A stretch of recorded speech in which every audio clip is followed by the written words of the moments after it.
Welcome to the Flexible Curricula channel, your one-stop shop for anything education with your host, Nate Berman.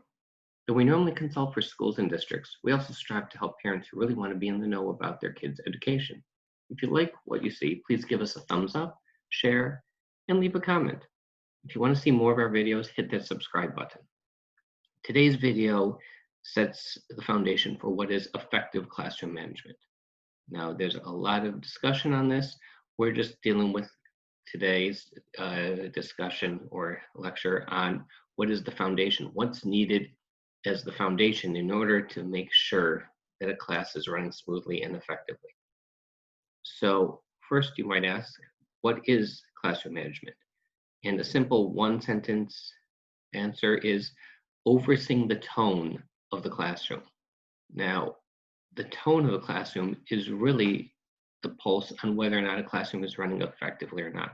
I remember way back when I was starting to teach, and a principal had gone by and just walking down the halls, checking into the classrooms, and had a discussion with him later on his observations. And he had mentioned that, yeah, there's some classrooms that are nice and quiet and orderly, and there's learning, and there's classrooms that are boisterous, and there's learning. And so it's a question of what is the tone. The tone could be a quiet classroom or a loud classroom, and there is solid learning going on.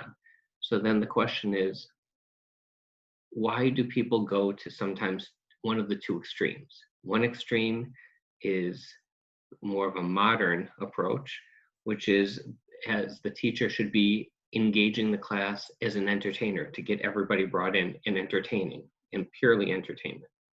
The other extreme is the old stereotypical Catholic school idea where you run a class with an iron fist and it's a totalitarian dictatorship. Neither one really hits the mark on what is necessary. Well, these are going to fail anywhere from the most affluent schools to the poorest of schools. It doesn't matter wealth, it doesn't matter educational drive. If you are in one of these two extremes, you're going to be missing the boat because you don't recognize what the foundation is first. If you use these after that, that's fine, but normally you won't have such an extreme case if you are recognizing what the true foundation in classroom management really is.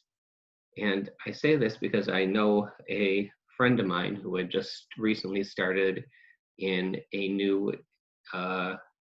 urban setting and was not prepared in the fourth grade classroom how emotionally needy these students were and had not recognized that what his responsibility was in order to build them up to be able to have an effective classroom, to run a classroom effectively, so this way solid learning could take place. And I have seen in an inner city classroom, as I have taught in that environment, and had situations where there were some challenges, but recognized what those challenges were in order to make students help be able to take control of their learning and to gain valuable information. Also, in an affluent setting, you could end up having students that are in you might say, either a private school or a affluent suburban school district where the students don't feel that they have to account to anybody, and a bit of snobbery, if you will, in a mindset. Whether that's true or not, or it just happens to be a mindset, either way, you can have serious challenges with either of the two extremes. Because what is the overall goal? The overall goal is for learning. And if that's the recognition that it's learning, now let's get back to what facilitates that, because that really is the foundation that we're looking at. Now, the real key and what's the foundation is that students need to feel loved, inspired, and have trust in you, the teacher, that they should be willing to invest in their own learning. The teacher is that emotional bedrock, that one who believes in each and every student and inspires students and nurtures those students in order to achieve.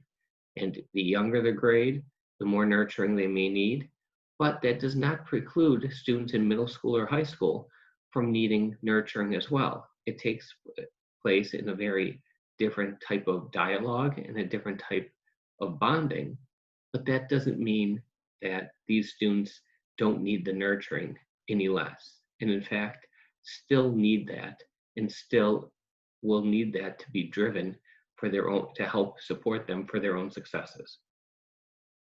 So the key is when you set rules in a classroom create a framework. Students need a framework. It gives them safety and security. Students like to feel safe. Students feel comfortable feeling safe. That doesn't mean they won't test the boundaries to know whether or not it is a safe environment. But when students feel safe, then they become comfortable. And when they're comfortable, then they're in a position where they can be motivated and inspired to actually promote their own learning. Now, I can go into many details, but for each classroom, there isn't one specific goal or overarching set of rules in order to how to manage a class. As I said before, some classrooms are very boisterous, but there's solid learning. Some classes are very quiet and there's solid learning. And some classes are both of those situations, but there isn't learning going on. And so I'm not going to go into details here where teachers are going to say, listening to this, say, well, that's not me. I'm not going to do that. I could write volumes and upon volumes of books to go through all the different details, a whole encyclopedia set, if you will. But that's not the purpose of this video. The purpose of this video is when you're setting up your own management style, you have to recognize what is the foundation of that style. And that style should be predicated on the idea that students need to trust in you, the teacher, that you are promoting a safe and healthy learning environment for them to be inspired and then to be motivated. Because it's not your job to give knowledge. Your job is to help inspire them to acquire knowledge. And acquiring knowledge is an active opportunity. It's an action. It's not a passive situation. And that's the foundation for creating a healthy managed classroom. How one does that specifically is an individual persona, an individual in the curriculum and the topic. It may vary based on what unit you're covering and how you set up your classroom.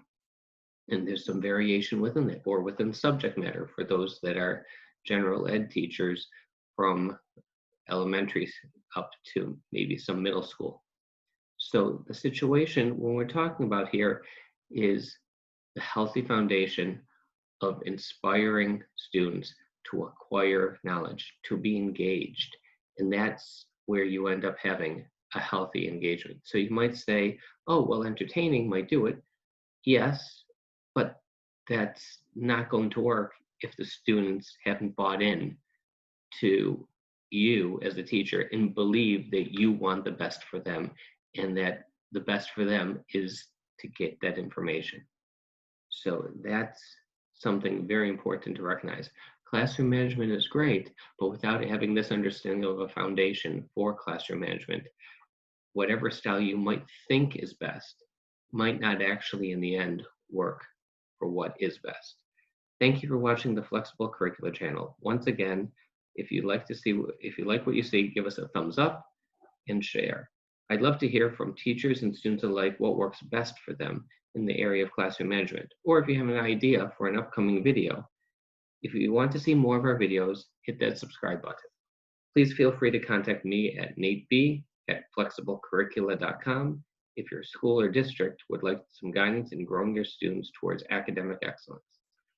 Thank you.